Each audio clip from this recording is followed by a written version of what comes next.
AM kitchen വ്ലോഗിൻ്റെ പുതിയൊരു വീഡിയോയിലേക്ക് എല്ലാവർക്കും സ്വാഗതം. ഇന്ന് ഞാൻ ഒരു ബ്രേക്ക്ഫാസ്റ്റ് റെസിപ്പി ആയിട്ടാണ് വന്നിട്ടുള്ളത്. അപ്പോൾ അരിക്കൊഴുക്കട്ടയാണ് ഞാൻ ഉണ്ടാക്കുന്നത്.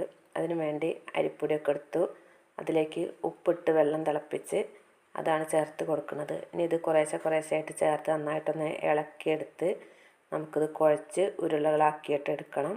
അപ്പോൾ ആ പൊടിയൊക്കെ നന്നായി കുഴച്ചെടുത്തിട്ടുണ്ട്. ഇനിയിപ്പോൾ അതുപോലെ ചെറിയ ഉരുളകളാക്കി എടുക്കണം. ആദ്യം തന്നെ പറയട്ടെ, പെട്ടെന്ന് തയ്യാറാക്കിയെടുക്കാൻ പറ്റിയൊരു ബ്രേക്ക്ഫാസ്റ്റാണിത്.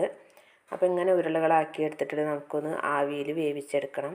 അപ്പോൾ ഞാൻ ഇഡ്ഡലിച്ചെമ്പ് വെച്ച് ആ തട്ടിലേക്ക് ഇതിങ്ങനെ ഉരുളകളാക്കിയത് വെച്ച് കൊടുത്ത് ഇതാണ് ആവിയിൽ വേവിച്ചെടുക്കുന്നത്. ചിലർ ഇതിൻ്റെ ഉള്ളിൽ ശർക്കരയും നാളികേരമൊക്കെ ചേർത്ത് അതുപോലെ ഉണ്ടാക്കിയെടുക്കും.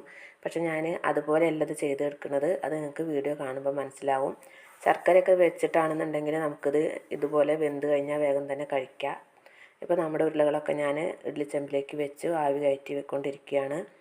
ഒരു 10 മിനിറ്റിന് ശേഷം ഞാനിത് നോക്കുമ്പോൾ നന്നായിട്ട് തന്നെ വെന്തുണ്ട്. പിന്നെ നമ്മൾ അരിപ്പൊടിയിൽ വെള്ളമൊക്കെ തിളപ്പിച്ച് ചേർത്തുകൊണ്ട് തന്നെ പെട്ടെന്ന് വെന്ത് കിട്ടിയിട്ടുണ്ട്.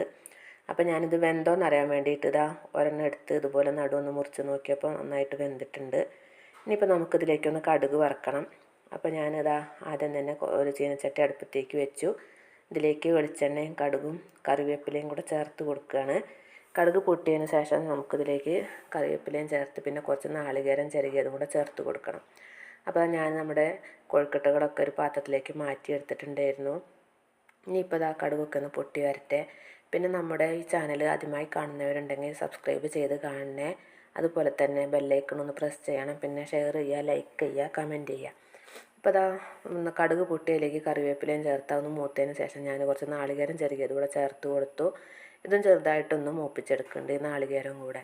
ഈ കൂട്ടിലേക്ക് വേണം നമ്മൾ വേവിച്ചെടുത്തിട്ടുള്ള നമ്മുടെ ആ അരി ഉണ്ടകൾ ചേർത്ത് കൊടുക്കാൻ.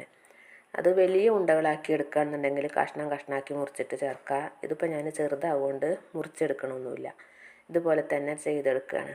അപ്പോൾ ഇനി ഇത് നന്നായി ഒന്ന് വറുത്തെടുക്കുക. ഇതിലിട്ടിട്ട് ചെറിയ തീയിൽ വെച്ചിട്ട് നന്നായി ഇളക്കി യോജിപ്പിച്ചതിന് ശേഷം നമുക്ക് ചൂടോട് കൂടി തന്നെ കഴിക്കാം. ഇതിൻ്റെ കൂട്ടത്തിൽ നല്ല കട്ടൻ ചായയും. അപ്പോൾ നമ്മുടെ ഇന്നത്തെ ബ്രേക്ക്ഫാസ്റ്റ് അരി കൊഴുക്കട്ട. ഞങ്ങൾ കൊഴുക്കട്ട എന്നാണ് പറയുക, ചിലരൊക്കെ അരി ഉണ്ടെന്നും പറയും. അപ്പോൾ കൊഴുക്കട്ടയും കൂട്ടത്തിൽ നല്ല ചൂട് കട്ടൻ ചായയും. ഇന്നത്തെ വീഡിയോ ഇത്രയൊക്കെ ഉള്ളൂ. ഇതെല്ലാവർക്കും ഇഷ്ടമായി എന്ന് കരുതുന്നു. എല്ലാവരും ഇതൊന്ന് ട്രൈ ചെയ്ത് നോക്കണം. പുതിയൊരു വീഡിയോയുമായി അടുത്ത ദിവസം വീണ്ടും കാണാം.